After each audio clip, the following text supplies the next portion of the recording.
4।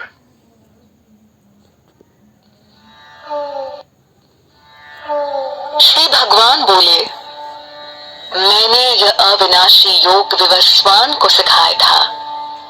फिर विवस्वान ने अपने पुत्र मनु को और मनु ने अपने पुत्र इक्ष्वाकु को सिखाया। हे परंतप, इस तरह परंपरा के अनुसार इस योग को राजर्षियों ने जाना, किंतु बहुत समय बीत जाने के कारण यह योग इस मनुष्य लोक से लुप्त हो गया। तू मेरा भक्त और प्रिय मित्र है, इसलिए यह प्राचीन योग आज मैं तुम्हें बताता हूँ, क्योंकि यह बड़ा रहस्यमय और उत्तम योग है। अर्जुन बोले, आपका जन्म तो इस काल में हुआ है और विवस्वान का जन्म तो बहुत पुराना है। फिर यह बात मैं कैसे मान लूं कि आपने ही सृष्टि के आरंभ में विवस्वान को इस योग का ज्ञान दिया था? श्री भगवान बोले, हे अर्जुन, मेरे और तेरे कई बार जन्म हो चुके हैं, किंतु हे परंतप, उसे मैं जानता हूँ पर तू नहीं जानता।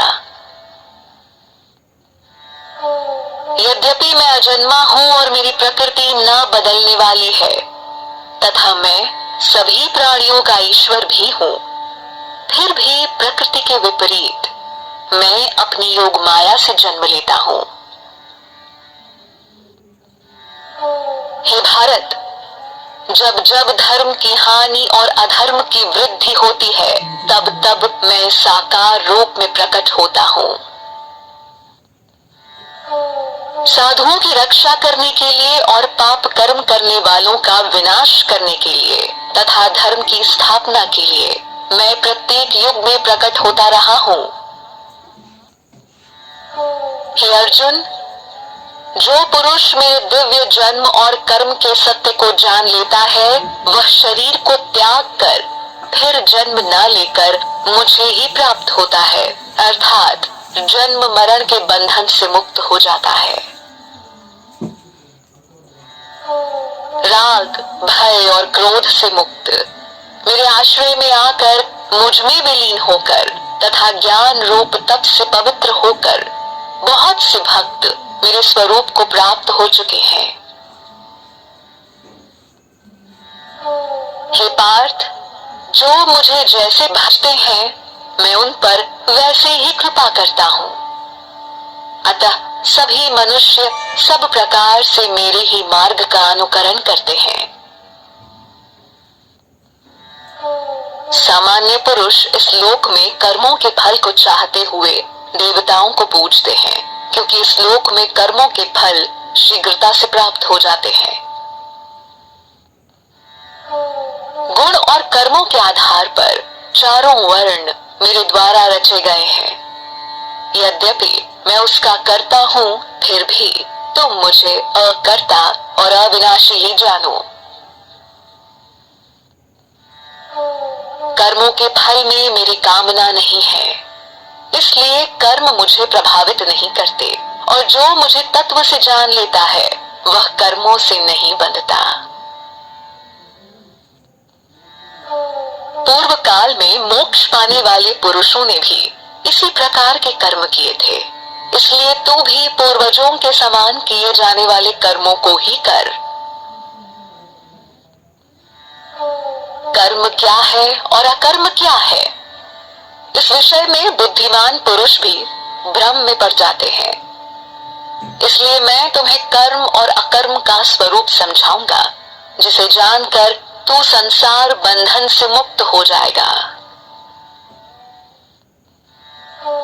कर्म और विकर्म क्या है तथा अकर्म क्या है, यह जानना चाहिए, क्योंकि कर्म का प्रभाव बहुत गहरा है।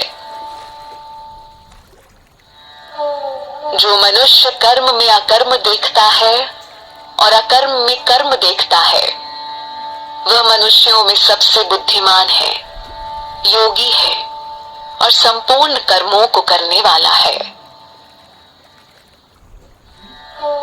जिसके सारे कर्मों का आरंभ संकल्प और कामना से रहित है तथा जिसके संपूर्ण कर्म ज्ञान रूपी अग्नि से तप गए हैं, उसको ज्ञानी जन पंडित कहते हैं।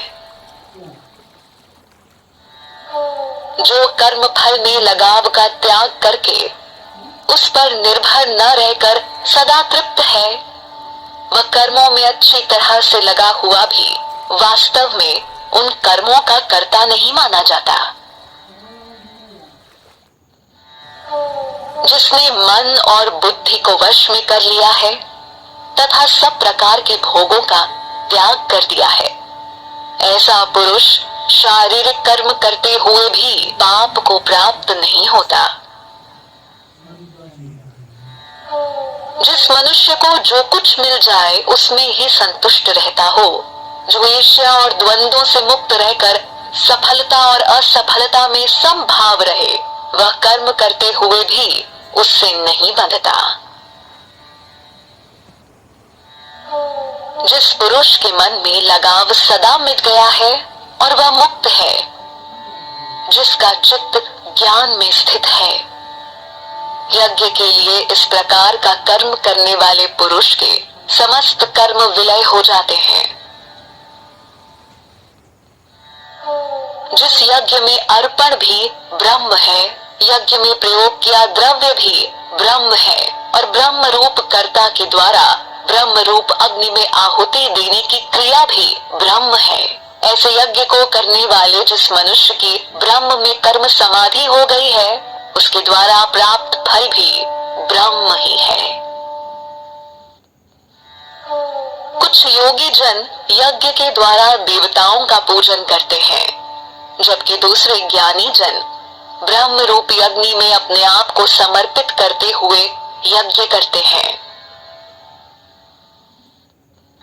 कुछ योगी जन सुनने आदि क्रियाओं और इंद्रियों को संयम रूपी अग्नि में त्याग देते हैं, परंतु अन्य लोग शब्द आदि इंद्रिय विषयों को इंद्रिय रूपी अग्नि में त्याग देते हैं।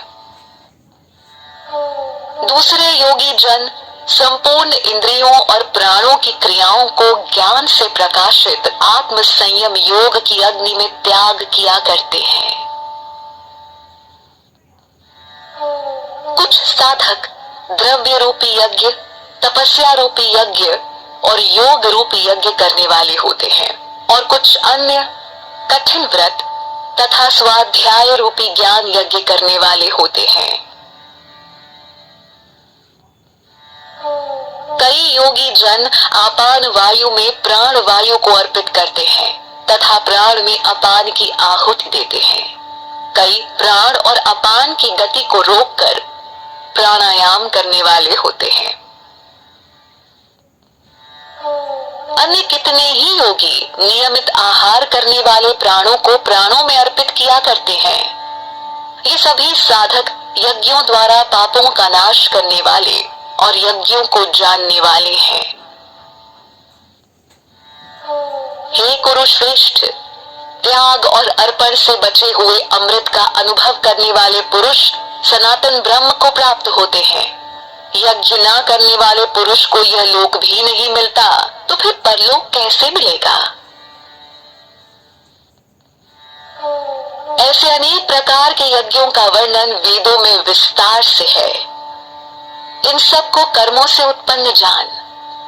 इस प्रकार यज्ञ करने से तुम कर्म बंधन से मुक्त हो जाओगे।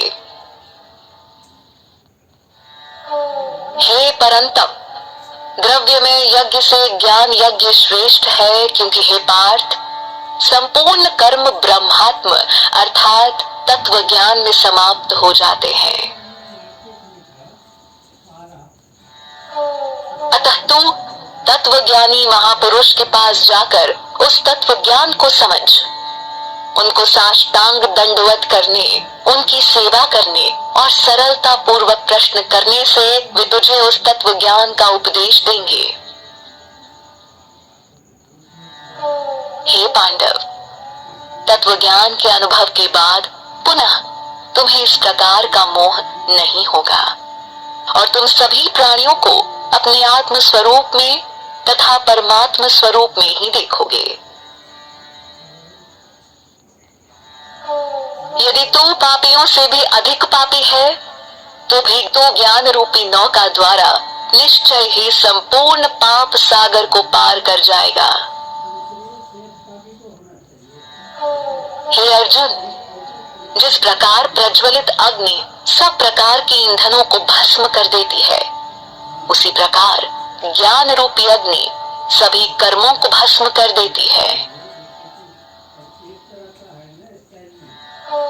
इस संसार में ज्ञान के समान पवित्र करने वाला कोई दूसरा साधन नहीं है। जो योग में भली भांति निपुण हो गया है, वह उस तत्व ज्ञान को स्वयं ही अपने आप में पा लेता है।